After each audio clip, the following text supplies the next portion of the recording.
El nacimiento y la pervivencia del pitagorismo es uno de los fenómenos más interesantes en la historia de la ciencia y de la cultura en general. Surgió, se desarrolló y se expandió como un modo de vida religioso. Su armazón intelectual consistió en una visión del universo como un cosmos, en contraposición al caos, es decir, como un todo ordenado y organizado de acuerdo con leyes asequibles a la razón humana. El mismo impulso religioso conducía hacia la búsqueda y contemplación de la armonía intelectual implantada en este universo como paradigma de conducta humana, como camino y método de elevación espiritual en búsqueda de las raíces y fuentes de la naturaleza. En nuestra cultura actual fuertemente impregnada por el espíritu científico que acepta esta cosmovisión de fondo como base implícita e indiscutida, transmitida en sus líneas generales a través de los siglos desde las mismas raíces pitagóricas. El brillo de la línea fundamental de la racionalidad del universo se nos presenta apagado y desgastado por la costumbre.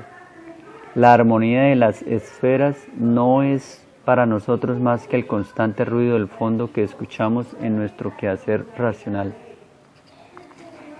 Fue el célebre filósofo Pitágoras quien encontró la proporción numérica que es responsable de las armonías musicales. Investigó una cuerda de una lira y descubrió que pulsada al aire emite un sonido, o sea, una nota, que si se divide a la mitad su longitud, la nota es exactamente la misma, pero una octava más alta, es decir, más aguda. Si se divide en 3 o en 4 o en 5, la armonía se mantiene.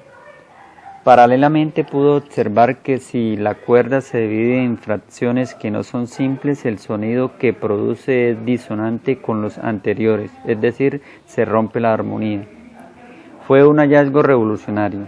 Había aparecido un método científico para afinar instrumentos de cuerda, el mismo que se utiliza hoy en día. Realizar la práctica de aula de la estrategia número 3, seleccionamos 4 estudiantes de edades entre los 16 y los 19 años.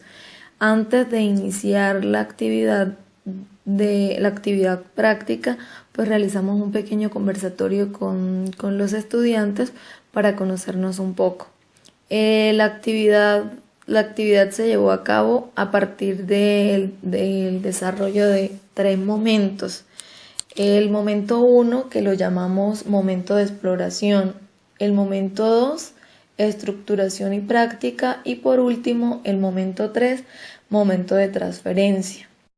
Iniciamos el desarrollo de la actividad pedagógica con el momento número 1, momento de la exploración, realizando una pequeña presentación frente a los estudiantes y explicando el motivo de nuestro trabajo.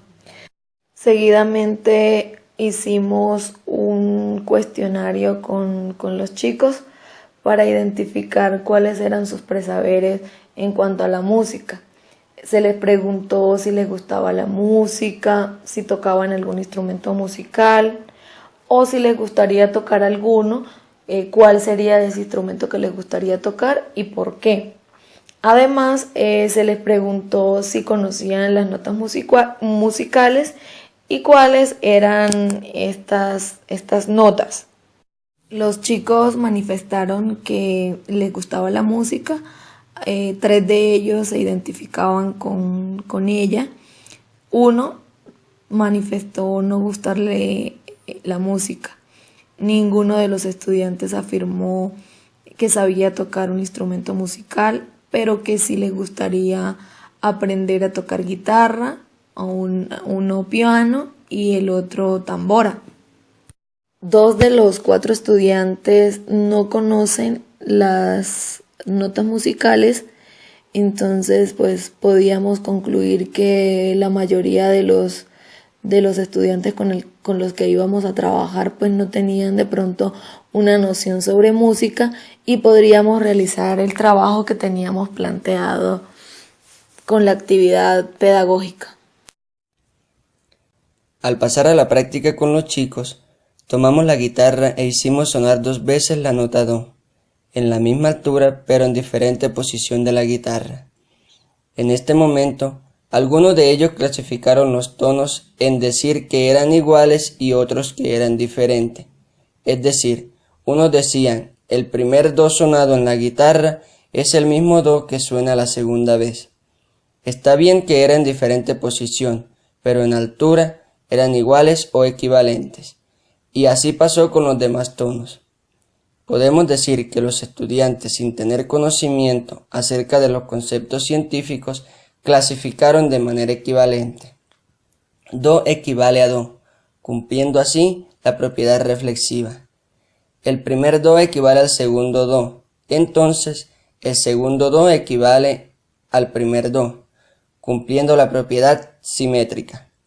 El primer do equivale al segundo do, y el segundo do equivale al tercer do, entonces el primer do equivale al tercer do.